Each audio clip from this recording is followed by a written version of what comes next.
પુત્ર આપવાનું વચન આપ્યું અને તે પુત્રમાંથી ઘણા વંશજો જે આખા વિશ્વને આશીર્વાદિત કરશે. પરંતુ ઇબ્રાહિમ અને તેની પત્ની સારા સંતાન માટે ખૂબ વૃદ્ધ હતા. 20 વર્ષ વીતી ગયા. તેમ છતાં ઇબ્રાહિમ પરમેશ્વરના વચન પર ભરોસો રાખે છે. જ્યારે તે 100 વર્ષનો હતો અને સારા 90 વર્ષની હતી, ત્યારે ઈશ્વરે તેમને તેમના વચનની યાદ અપાવી. સારાને એક બાળક આવવાનું હતું.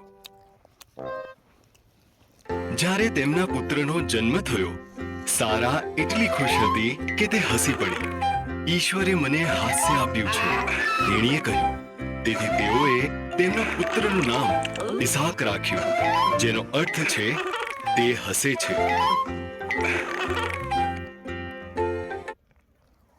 જ્યારે ઇસાક નાનો છોકરો હતો, ત્યારે ઈશ્વરે ઇબ્રાહિમને ઇસાકને મોરિયા પર્વત પર લઈ જવા અને ઈશ્વરના બલિદાન તરીકે તેને મારવા કહ્યું. ઇબ્રાહિમ મૂંઝવણમાં હતો, પરંતુ તેમ છતાં તેણે ઈશ્વર પર વિશ્વાસ કર્યો. ઇસાક લાકડા લઈ આવ્યો.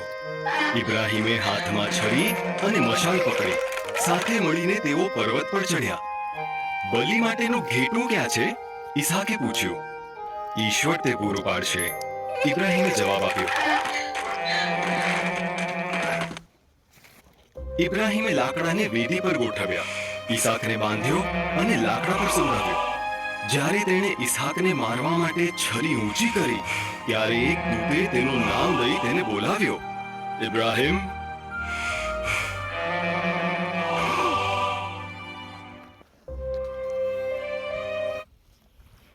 છોકરાને ઈજા ન પહોંચાડ, દેવદૂતે બૂમ પાડી. ઈશ્વર જાણે છે કે તું તેમના વચન પર વિશ્વાસ કરે છે. જો ત્યાં ઝાડમાં એક ઘેટું તેના શિંગડાના કારણે ફસાયું છે, તેનું બલિદાન આપ. તેથી ઇબ્રાહિમે તેના પુત્રને બદલે ઘેટાની બલિ ચઢાવી. તેણે તે સ્થળને ઈશ્વર પૂરું પાડશે તરીકે ઓળખાવી, કારણ કે દેવે બલિદાન માટે ઘેટું મેળવી આપ્યું. ઈશ્વરે જે કહ્યું હતું તેમ તેમનું વચન પૂરું થયું.